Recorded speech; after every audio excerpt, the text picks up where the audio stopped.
Emily had always believed she was an emotionally strong woman, one of those who knew what she wanted, who didn't allow herself to depend on anyone, and who kept her own life organized even when her heart was restless. But in recent weeks, something inside her began to reveal a truth she had been avoiding facing. Her relationship with Daniel was never officially defined as anything serious, although it was never superficial enough to be ignored either. And it was precisely this undefined zone that began to occupy her thoughts in a silent and constant way, like background noise that doesn't disappear. It just becomes part of the environment. During the day, Emily remains functional, productive, engaged with her work and her own responsibilities. But when night falls and external activity decreases, she realizes that her tranquility depends excessively on a detail that is too simple to have so much power. Whether he texts or not, she tries to rationalize it, telling herself that he's just reserved, that men have different rhythms, that pressure can push them away, and that all she needs is patience. But deep down, there's a weariness that's starting to build up. A weariness of never knowing exactly what her place is in his life, and of always feeling like she's walking in territory where any firmer move can be interpreted as a demand. Emily's suffering isn't dramatic. It doesn't involve intense arguments or abrupt breakups, and perhaps that's why it's so difficult to name, because it presents itself as a sum of small insecurities, unfulfilled expectations, plans that are never clearly defined, and conversations that always end before touching on what really matters. She wouldn't say she's unhappy, but she also can't say she feels safe. And this emotional ambiguity begins to affect her posture, her lightness, and even the way she sees herself, because little by little, she starts to measure her own worth by the consistency or inconsistency of his presence. What Emily hasn't fully realized yet is that she's already suffering, not from total absence, but from an incomplete presence. And that this pain, though subtle, is shaping her choices, her anxiety, and her tolerance for situations that, if viewed more clearly, might not be acceptable to the woman she believes herself to be. But there comes a point when a woman begins to realize that she is not avoiding any pain. She is simply choosing which pain to endure. And this realization is the beginning of a silent transformation that completely changes how she positions herself in relation to a man. If this story resonates with something you've experienced or are still experiencing, please like this video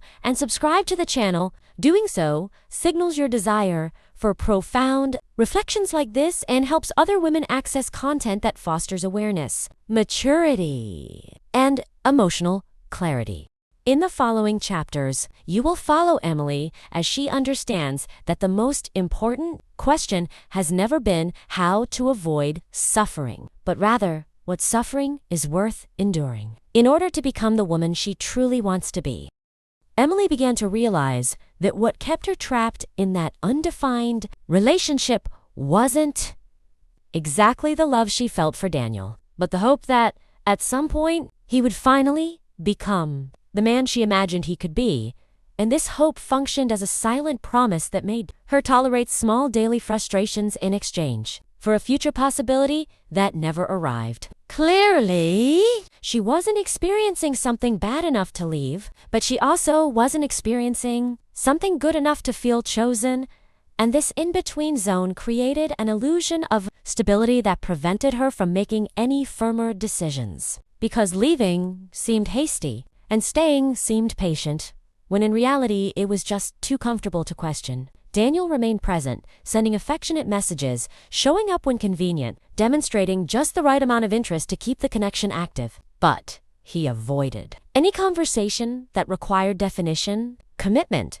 or emotional responsibility. And Emily, even noticing this pattern, told herself that pressuring him might push him away, as if the simple act of wanting clarity were a threat. Over time, she began to adjust her behavior in an almost imperceptible way, moderating expectations, avoiding questions that could create tension, accepting last-minute invitations, as if they were spontaneous gestures and not signs of limited priorities. And each small adaptation seemed harmless in isolation, but together, they began to shape a quieter, more cautious, and less authentic version of herself. The suffering Emily experienced didn't stem from fights or explicit rejections, but from the constant feeling that she needed to earn a place that was never officially offered. And this feeling eroded her inner security because whenever he seemed distant, she automatically reviewed her own actions, looking for mistakes where perhaps there was only a lack of intention on the other side. She believed she was being mature by understanding his timing, respecting his space, and not demanding hasty definitions.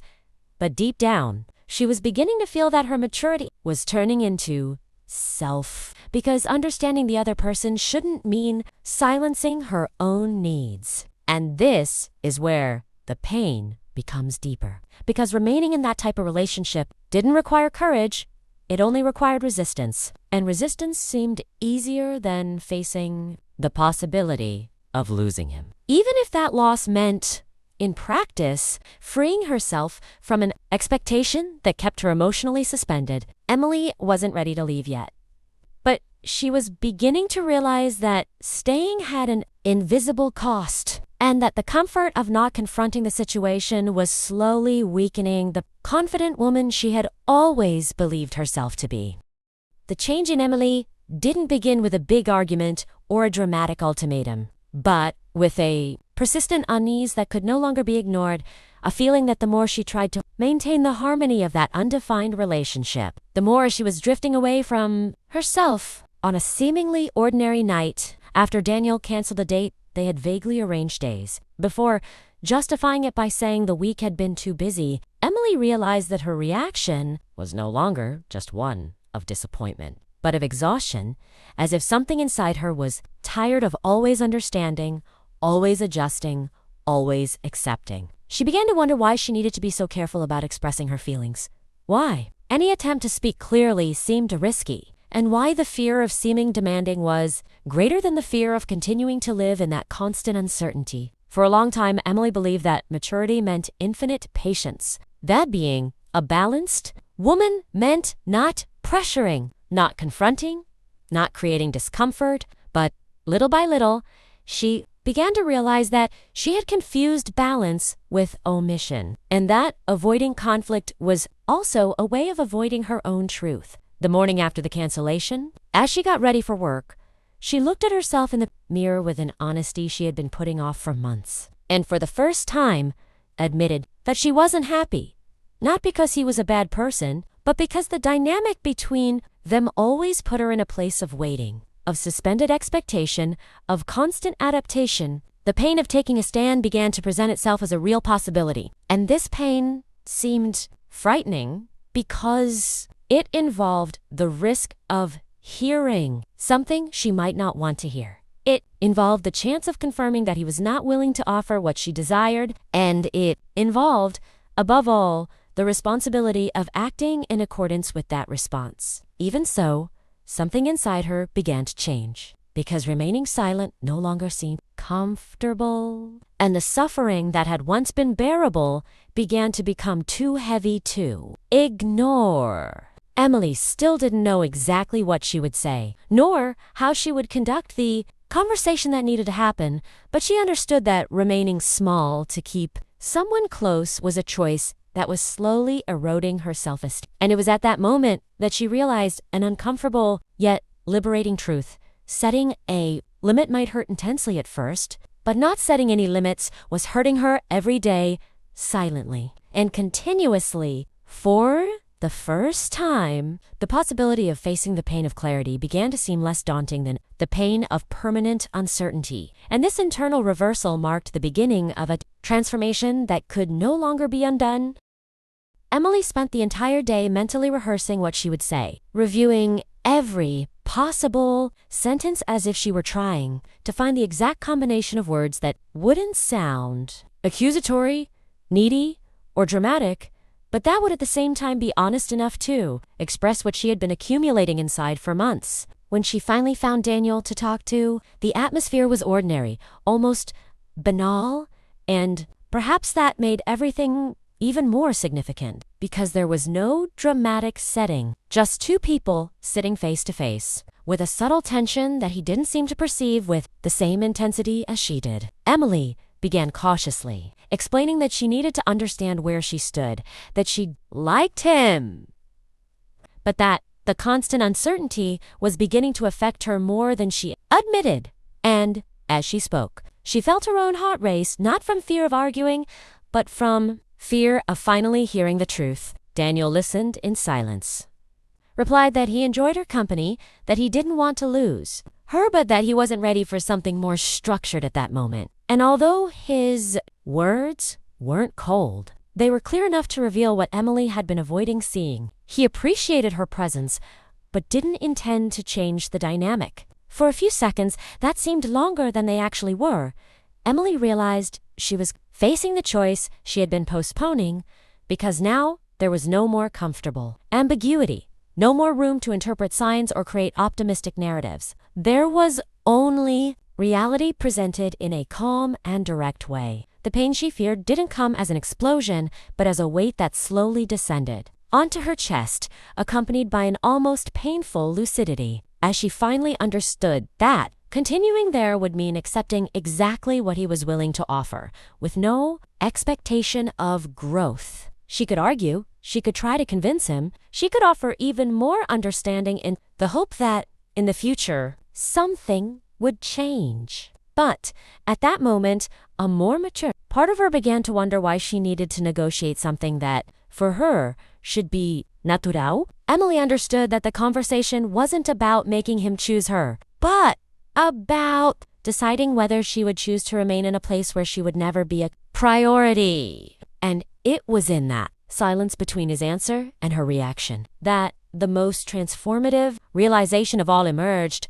The pain of hearing the truth was intense, but it was clean, unlike the continuous and confused pain she had been carrying for so long. For the first time, the possibility of leaving didn't seem like a defeat, but an act of inner coherence. And this subtle shift in how she interpreted the situation revealed that the inevitable suffering no longer held the same meaning as before. Emily had always believed that the moment of decision would be grand. She imagined a dramatic turnaround, a sudden, almost cinematic courage. But when she finally began to act differently, she realized that the change didn't come as a shout. It came as an uncomfortable silence. That morning, upon waking, the old impulse surfaced first, to grab her phone, to see if he had texted, to check if she was still remembered. For years, this gesture had been automatic, almost involuntary. But this time, she stood still, staring at the ceiling, feeling the weight of the choice. It wasn't about the phone. It was about the emptiness she was trying not to feel. The old suffering was familiar.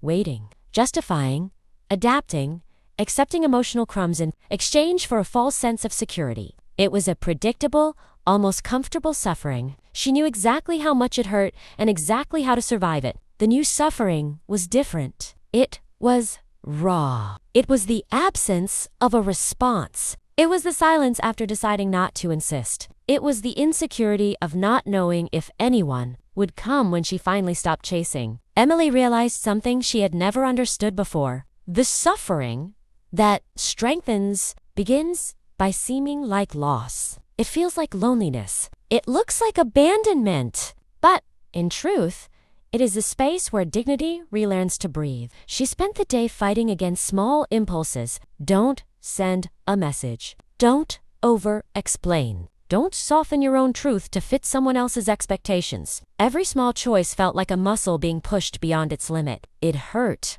but it was a different kind of pain.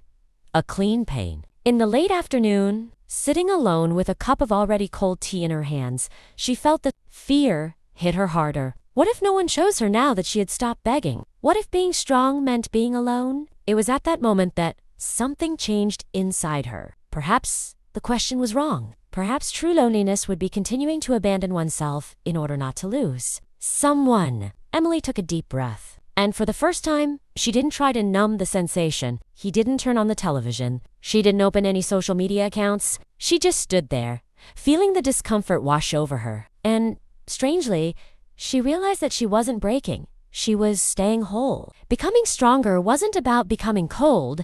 It was about enduring the discomfort of respecting oneself. That night, she received no magical answers. He did not receive any unexpected messages. There were no dramatic reconciliations. There was only one woman lying in her bed, aware that, on that day, she had chosen a different kind of suffering, and that this was already the beginning of something irreversible. In the silence of the dark room, a new question began to emerge, deeper, more dangerous. If I can endure this pain, how far can I go? And for the first time, that question didn't scare her.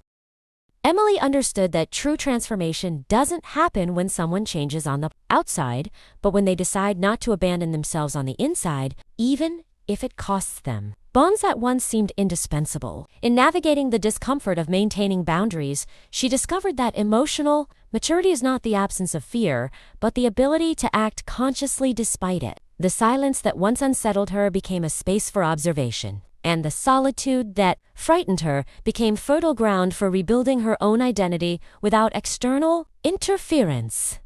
She no longer needed to prove that she was understanding, patient, or strong enough to deserve to stay, because she finally understood that healthy love doesn't require a woman to diminish herself in order to be chosen. Each experience ceased to be seen as a failure and began to be recognized as emotional training, preparing her for relationships in which presence is not a reward, but natural. Reciprocity. Emily didn't become unapproachable or hard in her heart, but she learned to distinguish intensity from depth and intermittent attention from true commitment. The woman who once insisted out of fear now chooses with clarity. And this silent change has altered not only her relationships, but also the way she sees herself in the mirror. She understands that suffering is inevitable at some point in life, but remaining in situations that requires self-denial is a choice she is no longer willing to make. And it is in this daily, discreet, and firm decision that her strength finds its roots. Perhaps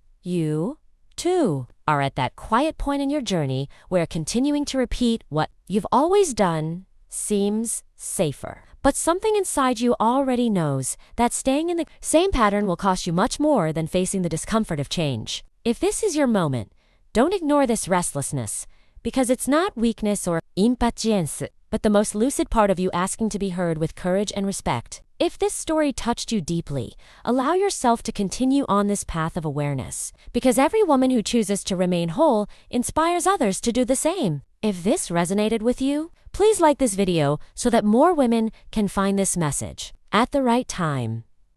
Follow the channel to continue deepening this journey of emotional strength and healthier relationships. And share your experience in the comments, because your story might be exactly the courage another woman needs to read today. The transformation begins when you decide not to give up on yourself. And perhaps today is that day.